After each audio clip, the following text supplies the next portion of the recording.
સુરત અને આસપાસના વિસ્તારોમાં વસતા નિરાધાર વડીલોને શોધવા સદભાવના વૃદ્ધાશ્રમ સંસ્થાના સભ્યો સુરતમાં આવી પહોંચ્યા છે।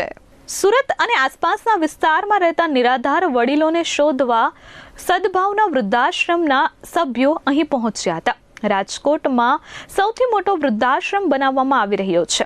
અંદાજિત 5000 વડીલો માટે રહેવાની અત્યાધુનિક વ્યવસ્થા કરવામાં આવી છે। ત્યારે સુરત અને આસપાસના વિસ્તારોમાં નિરાધાર વડીલોની શોધ માટે આ ટીમ અહીં પહોંચી હતી। નિઃશુલ્ક રહેવા અને જમવાની સુવિધા સાથે રાજકોટમાં 1400 રૂમનો ભવ્ય પ્રોજેક્ટ છે। માવતરની શોધમાં સદભાવના વૃદ્ધાશ્રમની ટીમ સુરત પહોંચી હતી અને પ્રોજેક્ટ અંગે માહિતી આપી હતી। આ સાથે કરોડોના ખર્ચે રાજકોટ જામનગર હાઈવે પર અત્યાધુનિક વૃદ્ધાશ્રમ બની રહ્યો હોવાનું કહ્યું છે।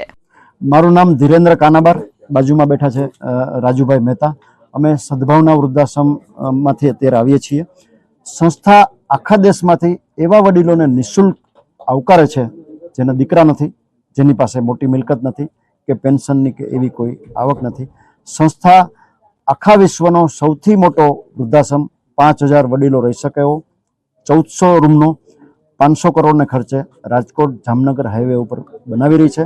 એક બિલ્ડિંગ ઓલરેડી ચાલુ થઈ ગયું છે, વડીલો ત્યાં રહેવા પણ આવી ગયા છે। હજુ સુરતની આજુબાજુ કે આ મીડિયા જ્યાં સુધી પહોંચે આખા દેશમાં એવા કોઈ માવતર આપણા હેરાન થતા હોય, 90 વર્ષના દાદા હોય, 100 વર્ષના દાદી હોય, એ શોધવા માટે અમે લોકો આવ્યા છીએ। અમારો ટેગલાઇન છે માવતર જોઈએ છે।